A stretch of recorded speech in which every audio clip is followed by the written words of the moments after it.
So I'm Steve, hello. We're going to talk about automated testing with pytest, and it should be a lot of fun. So why do we test? Well, obviously to find bugs, but also for some more positive reasons. So when we're adding new features to our software, we want to have confidence that our new features are working as intended so we can write tests for them. And we especially want to have confidence that our existing features have not gotten broken. So hopefully we have a suite of regression tests that will assure us of that. And also if we want to do some refactoring, meaning take code that does something and write it in a better way to do the same thing. If we have good tests for that code, we will hopefully know that our refactoring didn't mess anything up. Now, a lot of people do manual testing, and there's definitely a place for that, but why would you want to automate your tests? Well, big reason is it's pretty boring to run the same manual tests over and over. I'd rather let the machine do that. But there are some other important reasons. One of those would be repeatability. So I want to know I'm running the same tests in the same way on the same platforms time after time. Human beings just aren't good at that kind of consistency. And if you're doing any kind of continuous deployment or continuous delivery, you will almost certainly want automated testing to be one of the steps that sits somewhere in between making a change to the code and deploying that code to your production servers. There are lots of ways you can automate your tests. There are all kinds of test automation suites out there. Why pytest? I really like pytest. First of all, because I'm using Python, it's optimized for use with Python. It's also really easy to get started with, and I'm going to show you guys real-world examples in a minute of the very few things that we need to install in order to get started with pytest. And if you have a whole bunch of tests, it makes it easy just to run which tests you want to. And if you don't want it to be easy, if you're the kind of person who enjoys complicated features, a lot of flexibility, it does have a lot of capabilities. It's very flexible.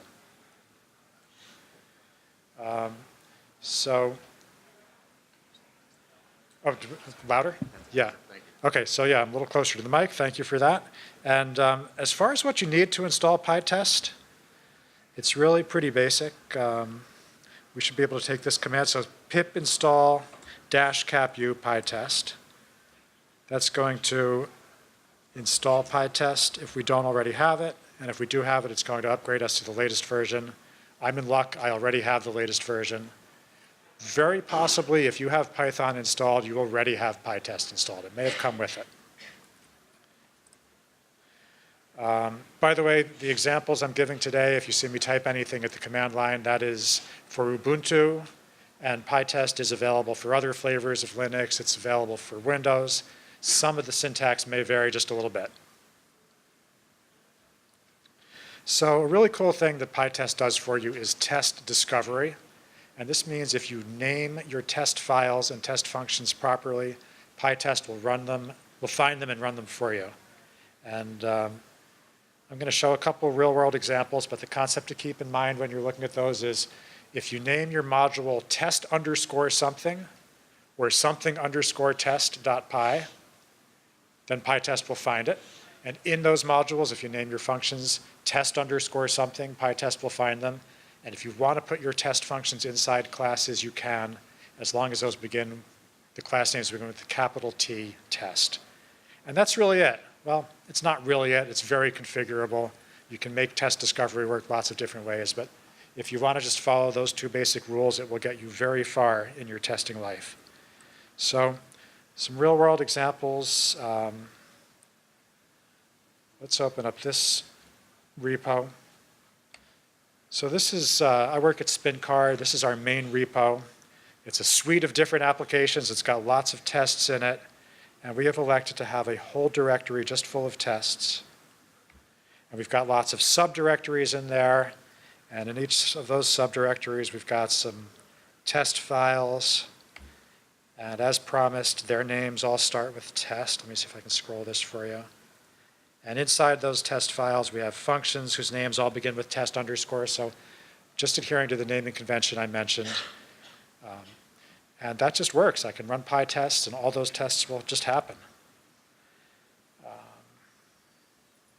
And here's maybe a a little, if you couldn't see that, if it was too small, here's a kind of zoomed in view of what I was just showing. So module named test manager 1, some functions named test homepage, test vehicle, and so on. That's all there is to that. So test discovery is really nice. It will look inside subdirectories for you. If I want to run my tests on just one module, I can do that. And I have here some example tests that maybe are going to be a little easier to work with than the full-fledged repo. So we have here pygotham tests. And this repo is on GitHub. I've got a link to it in the slides. I will share the slides with anybody who wants. If you want to just drop me a business card with your email, I'm happy to send the slides out to anybody. And so first of all, if we're going to run tests, we need something to test. And I have a really simple program here that just has a couple of functions that test, that determine whether a number is prime and return its prime factors if it is. So I've written some tests for these functions. And for example, some of those are in this module, test primes. And we can see what a test looks like. Test primes. Let me open that for you.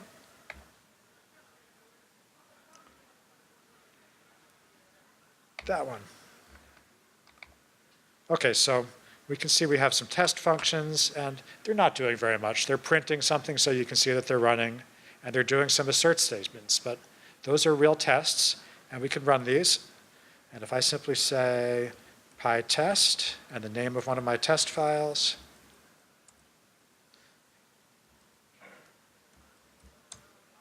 the tests run. Those 5 dots each represent one passed test. If I had a failed test, it would have printed the letter F for fail, and it would have printed a little stack trace that showed me why it failed. So you can also run a subset of all your tests by name. So it will find your test functions, and these are based on regular expressions. So if I do something like, if I use the -k parameter, that says the next thing that follows -k is a regular expression, and we should run any tests whose names match that. So I could do something like that. And it found all the tests matching that, and it ran them, and hey, I'm going to lock all 3 passed again.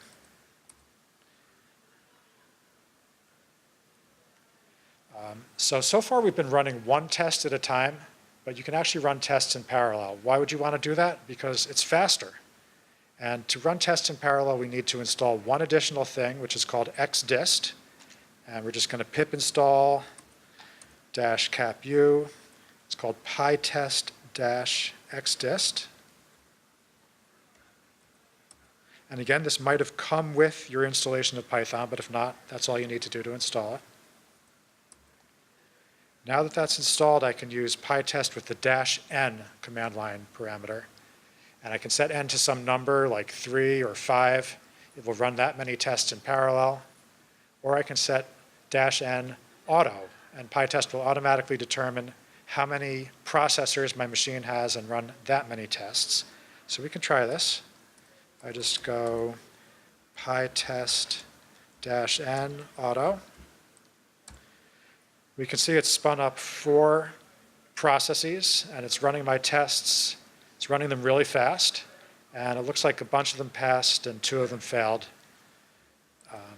That's pretty much all there is to getting tests to run in parallel, but there are some things you have to be careful of when you do it. First of all, how many tests is too many to run in parallel? Well, there's no one-size-fits-all answer to that. You probably won't get much benefit from running more tests at a time than you have processors. And even that might be too many. Like if you're launching browsers, if you're doing browser-based testing with something like Selenium, I wouldn't try to open 12 copies of Chrome. You'll probably cripple most machines. I found like 3 or 4 is a pretty good number for that, but just experiment, see what works for you. Couple funny things about, or one funny thing about xdist is you don't get output to standard out. And I actually have to take a little digression backward to show you what I mean here. So I think I have a test. Yeah, so this test prints the statement, this is test prime. So let's run testprimes.py.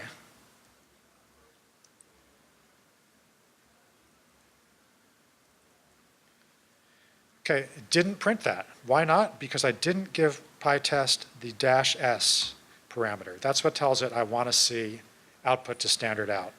And there, I don't know if you can see on the screen, but it says this is test prime. Now let me do that again. It's got a couple tests in it. I want to run them in parallel. We'll do -n2. What happened to my output? It's gone. That's a quirk of Xdist. It does not print to standard out. If you want to print when you're using Xdist, you can. And the trick, I'm going to try to do this in real time for you guys. Whoops, not going very well so far. We're going to print to standard error. So we'll just print to sys.standard error. Try it again. And did it work? Did I get my output?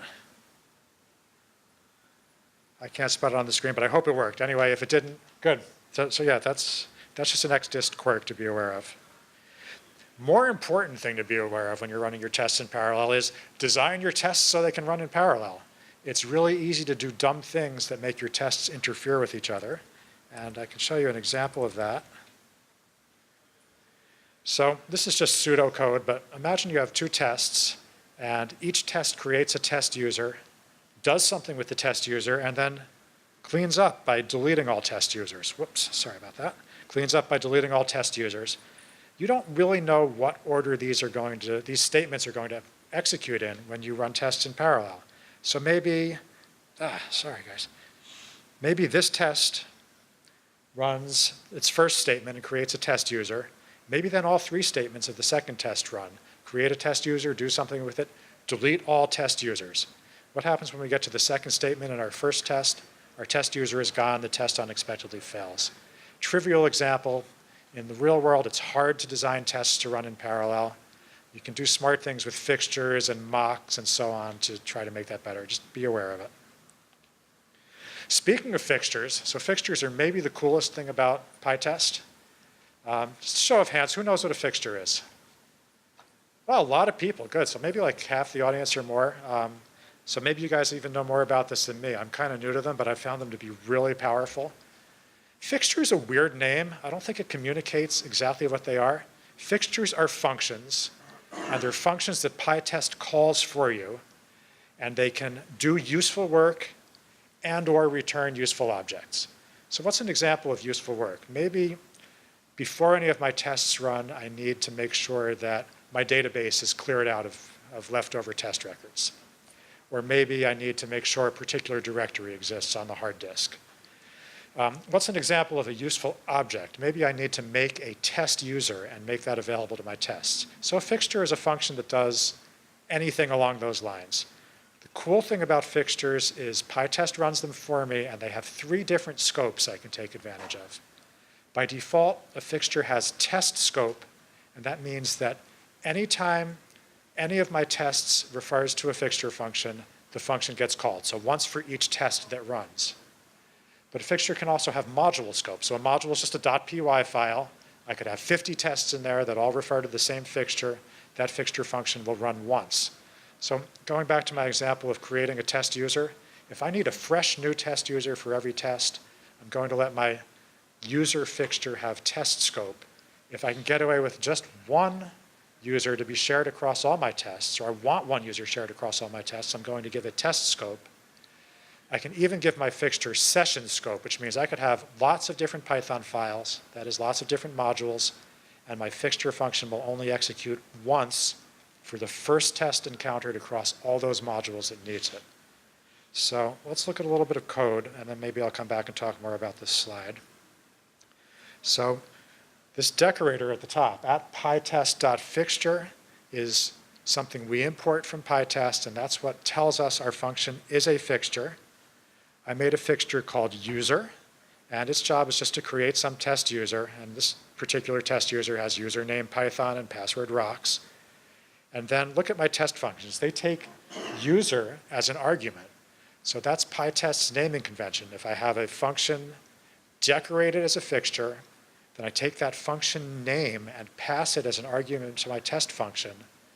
When pytest executes my test function, it will first execute the fixture function according to those rules of scope I mentioned before, test scope or module scope or session scope.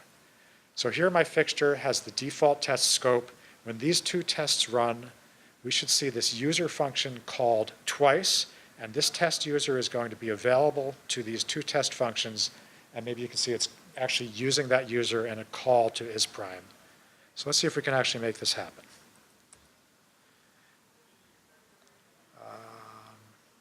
Which module is this?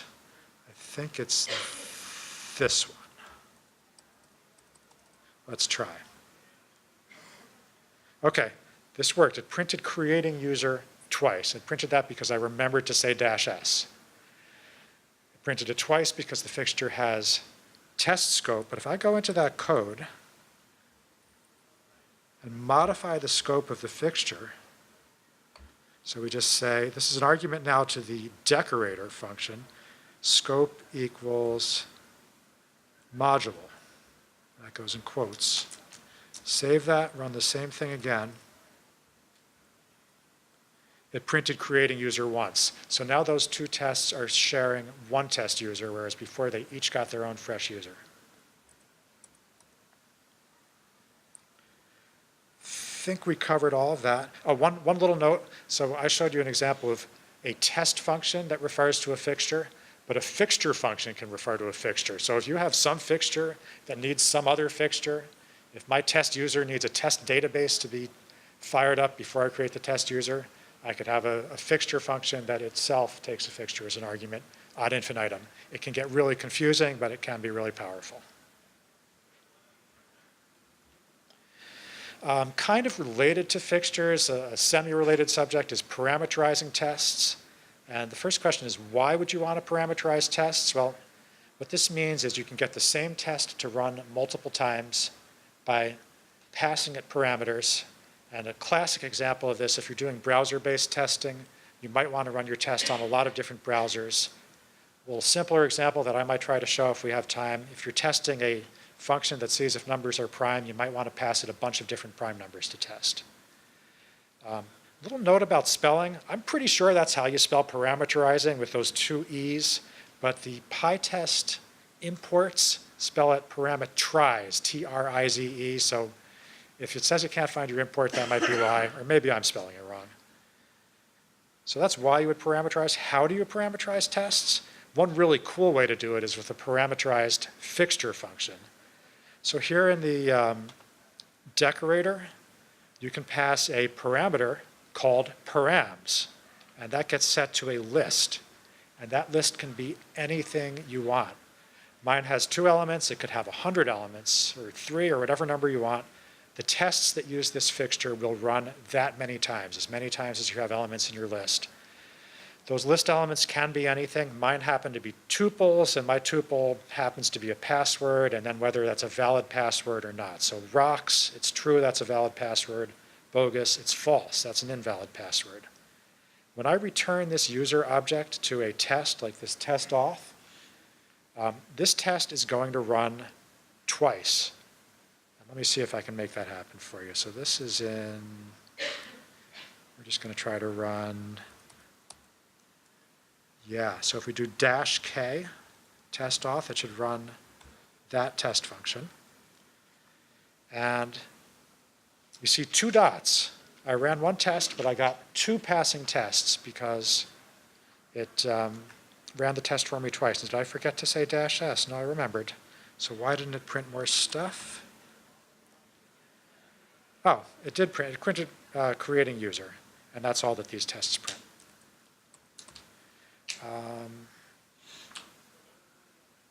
All right, if we have time at the end, I can talk more about parameterization. There's some more cool stuff, but in case we run out of time, first I want to do configuration files. So configuration files are totally optional. PyTest will work if you don't tell it anything, but you can have a PyTest ini file, and you can put directives in there that mostly do the same things that you can do on the command line. So PyTest takes a lot of command line arguments. If you get tired of typing those in, you can have a PyTest ini file.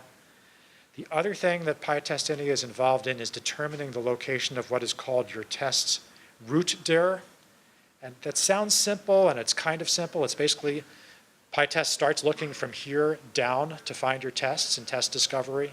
It has some other implications. It's actually a little bit complicated, and I put a link to the documentation, and again, I'll share these slides with anybody who wants them.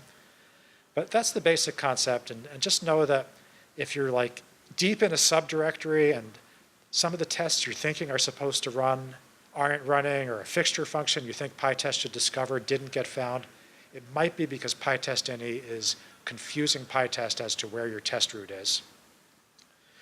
The other kind of config file you can have is called conftest.py, and you can have 0 or more of these, and they're really powerful because you can put them in the root directory of your tests, and you can have different ones in subdirectories, and PyTest finds these files.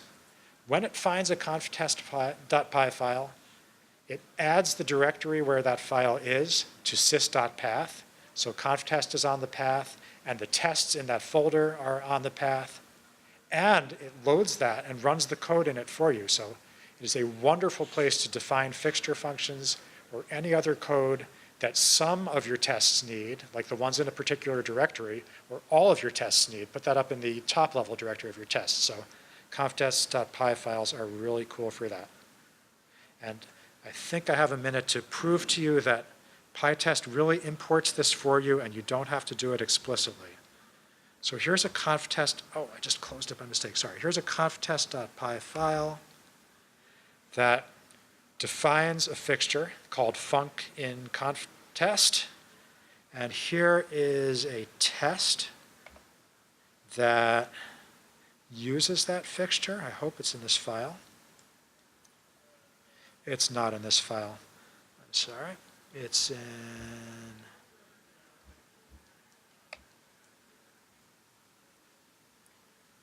I'm not going to waste your guys' time finding the file. I have a file that has that test in it and does not import conftest.py.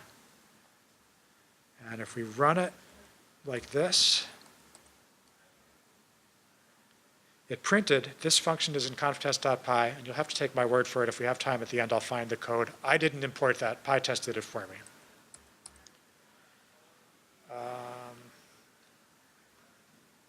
Okay, I understand we have about probably 2 minutes left. So at this point, I want to take questions, and if we run out of questions, I've got other stuff I can talk about, but I definitely want to answer your questions. So anybody?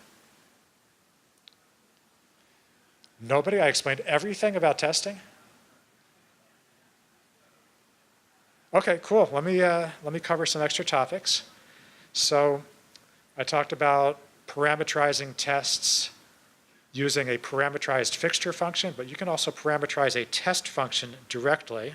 And there it is, spelled without the E, at pytest.mark.parameterize. So here I have a parameter, I got to stop doing that, named n, and I have a list of 3 parameters, 2, 3, and 5. And what this is going to do is run my isPrime function 3 times. And you really have your choice. You can parameterize your test functions, you can parameterize your fixtures, you can do both. They both work. Oh, another really nice thing about PyTest is pytest.raises. So let's say you want to test whether your code raises the expected exception when it's supposed to. And an example I have here is some of the functions I'm testing are supposed to authenticate the user. So we might want to pass it a user with an invalid password and verify that, in this case, my code is supposed to raise a runtime error. So you can do that in very few lines of code with PyTest using something called pytest.raises. And it's pytest.raises. The argument it takes is the name of an exception class. So if you don't care what exception, you could just say exception, but best practice is to check for exactly the exception you care about. And this code is equivalent to the more verbose code below. So it's like calling your function in a try block, catching the exception you hope it will raise, passing if you catch that exception. I don't mean the test passes, I mean the Python keyword pass. And if you get past calling your function and an exception wasn't raised, then you have to raise an exception. So much more readable syntax using PyTest raises. Okay, now does anybody have any questions? Yes, in the back.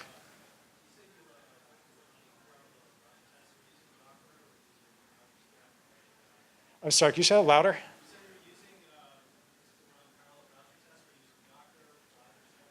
Okay, so yeah, the question is, how am I running parallel browser tests? And the parallelism is coming just from pytest and Xdist. And my favorite tool for browser testing is Selenium. I use that really extensively, and it marries very well with pytest. Yeah, right in front. I might have missed it, but the fixtures are passed into your test as an arg? Yeah, the question is, If you have parameterized test as well. yes.